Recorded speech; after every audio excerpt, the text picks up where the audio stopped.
Hello বন্ধুরা, তোমরা সবাই কেমন আছো? আশা করছি তোমরা সবাই ভালো আছো।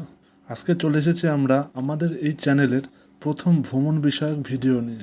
আমাদের চ্যানেলের এই প্রথম ভিডিওতে আমরা আলোচনা করব আমাদের নদিয়া জেলার অন্যতম একটি প্রত্নস্থল বল্লাল ঢিপি নিয়ে, এবং আমরা সেখানে পৌঁছবো এবং আজকে সেখানকার ইতিহাস সম্পর্কে জানব।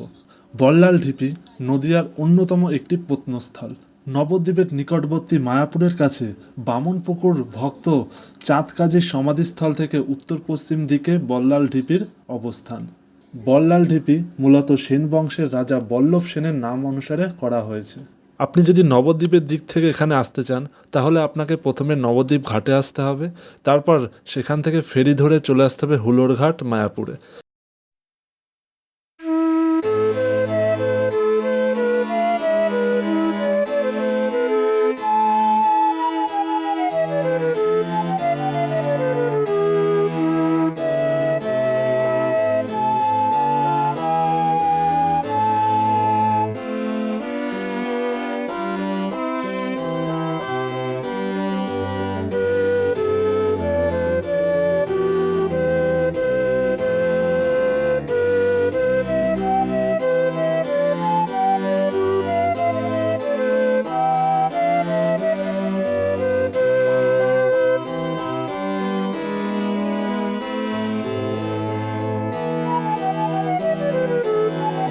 সেখান থেকেই আপনি টোটো ধরে চলে আসবেন বামনপুকুর বাজারে।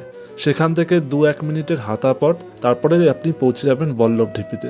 অথবা আপনি যদি কলকাতার দিক থেকে আসতে চান তাহলে শিয়ালদা থেকে কৃষ্ণনগর বা লালগোলা লোকাল ট্রেন ধরে চলে আসবেন কৃষ্ণনগর। কৃষ্ণনগর থেকে এখানে হুলোরঘাট পর্যন্ত বাস চলাচল করে প্রতিনিয়ত। আপনি বাস ধরে চলে আসবেন বামনপুকুরে।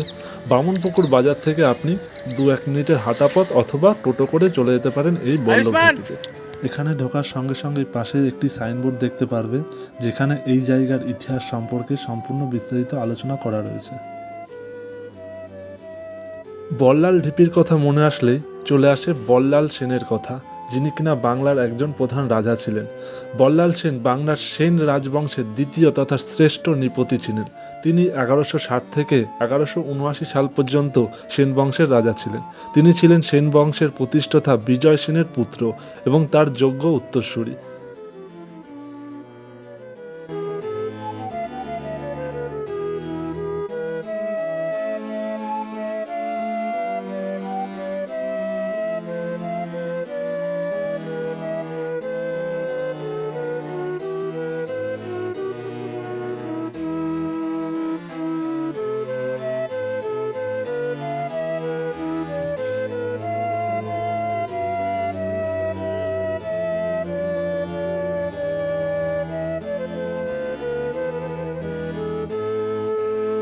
বল্লাল সেনের আমলের এই ঢিপির নিচে বল্লাল সেনের আমলের নির্মিত প্রাসাদ ছিল বলে অনুমান করা হয়।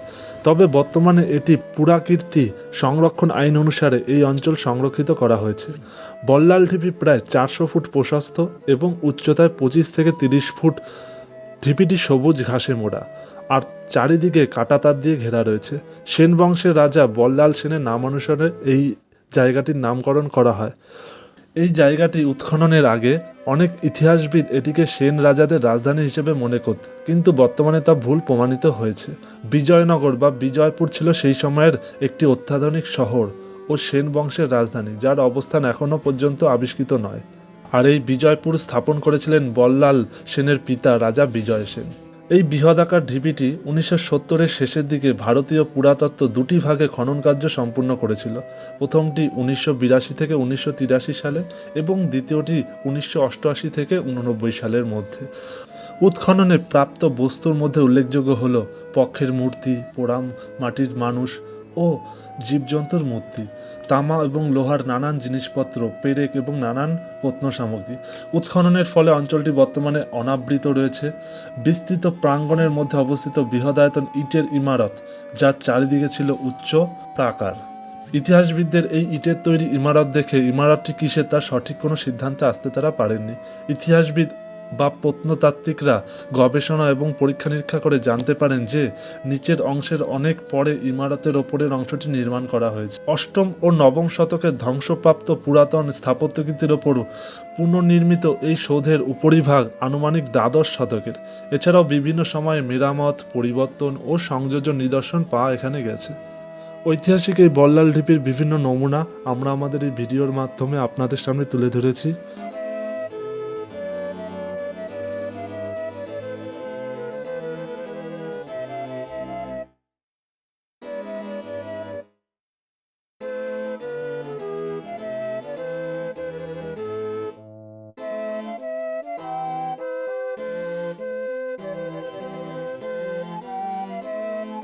তো বন্ধুরা, আমাদের পশ্চিমবঙ্গের এই বাংলার এই গুরুত্বপূর্ণ প্রত্নস্থলটি সম্পর্কে জেনে আপনারা কেমন লাগলো?